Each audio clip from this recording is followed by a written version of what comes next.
Hello, मैं विशाल। मैं बनारस में पिछले 3 साल से रह रहा हूँ, तो मैंने यहाँ पे बहुत सारी जगह घूमी है। लेकिन मैं उसमें से टॉप 5 आप लोग को बता रहा हूँ जो मुझे सबसे ज़्यादा पसंद आई। तो चलिए शुरू करते हैं लिस्ट। 5वें नंबर पे मैं रखूँगा संकट मोचन मंदिर को। संकट मोचन मंदिर जाते ही मुझे काफ़ी अच्छा लगा। अंदर जाते ही थोड़ा स्पिरिचुअलिटी का फील आया।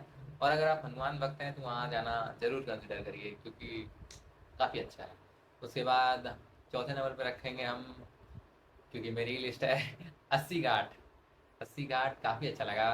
80 घाट अगर आप जा रहे हैं तो कोशिश, अगर दिन में जा रहे हैं तो कोशिश करिएगा कि बोट राइड जरूर करें। और बोट राइड उन्हीं पे बैठे जो एक अच्छा चक्कर लगाएं। दशाश्वमेध घाट और मणिकर्णिका घाट और 80 घाट दोनों तीनों लाइन से ही हैं। तो अगर आप बोट राइड करेंगे तो ज़्यादा अच्छा लगेगा, क्योंकि अगर आप बस घाट पे बैठेंगे तो कुछ ज़्यादा है नहीं करने को।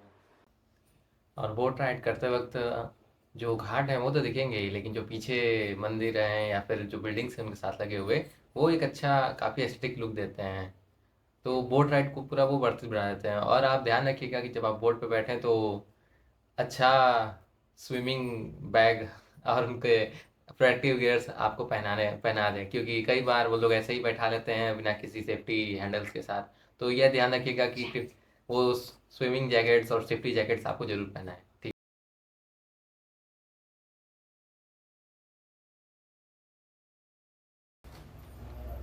और आप लोगों को तो पता ही होगा कि गौतम बुद्ध ने अपनी पहली टीचिंग्स बनारस में ही दी थी, तो उन्हीं को डेडिकेटेड एक ठे म्यूज़ियम है बनारस में जिसका नाम है सारनाथ म्यूज़ियम। सारनाथ म्यूज़ियम में बुद्धा जी की मूर्ति है, उनके कई सारे उपदेश हैं और भी सारी अलग अलग जगहों की मूर्तियाँ हैं जिन्होंने कैसे कैसे लोगों को समझाया था। ये सब पत्थर से बनी हुई हैं, क्योंकि पहले तो पत्थर से लोग बनाते थे। और उस म्यूज़ियम में मैंने डेट देखा था तो कोई 1100 का था, कोई 900 का था, कोई 700 का था। तो कई सारी शॉकिंग चीज़ें थी और कई सारी, अगर आपको इंटरेस्ट है हिस्टोरिकल चीज़ें थोड़ा पढ़ने में और देखने में तो जाइए, आपका टोटल वर्थ इट होगा। वहाँ पे अशोक चक्र भी था और ढाका स्तूप भी था और कई सारी ऐसी चीज़ें थी जो आपको देखने में अच्छी लगेंगी।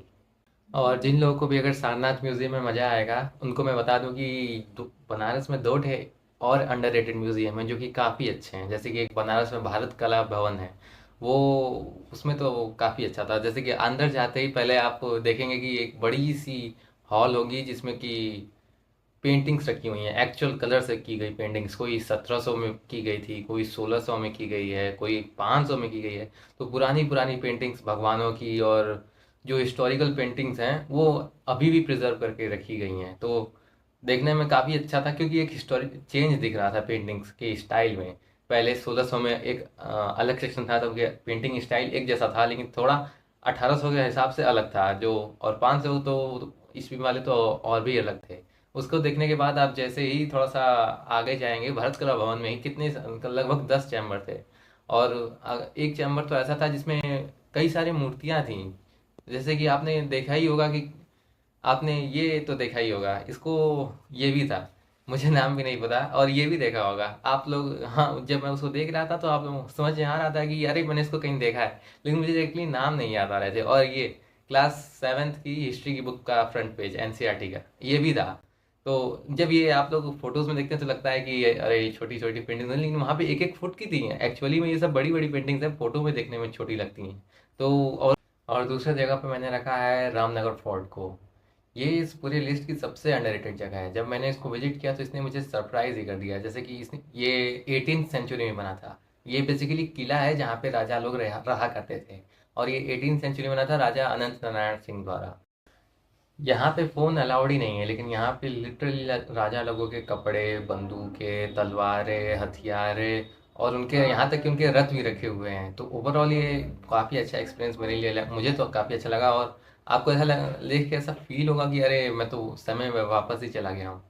और पहले स्थान पे है काशी विश्वनाथ टेम्पल। आप अगर बनारस विजिट किए हैं और यहाँ पे नहीं घूमे तो बेसिकली आपने बहुत कुछ मिस कर दिया। क्योंकि अगर आप इसके जाने के रास्ते को ही अगर आप एक बार चले जाएं तो आपको ऑथेंटिक बनारस की फील आएगी। काफ़ी अगल बगल दुकानें दिखेंगी, चाट की दुकान दिखेंगे, साड़ियों की दुकानें दिखेंगी और लोग ऐसे बनारसी वे में मतलब कि ऑथेंटिक बनारसी फीलिंग वहीं पे आएगी। और अगर आप यहाँ पे जाने का मौका विजिट करना करना चाहते हैं तो कम से कम 2 3 घंटे टाइम लेके चलिएगा, क्योंकि यहाँ पे लंबी लाइन भी लगती है। ठीक है। Thank you.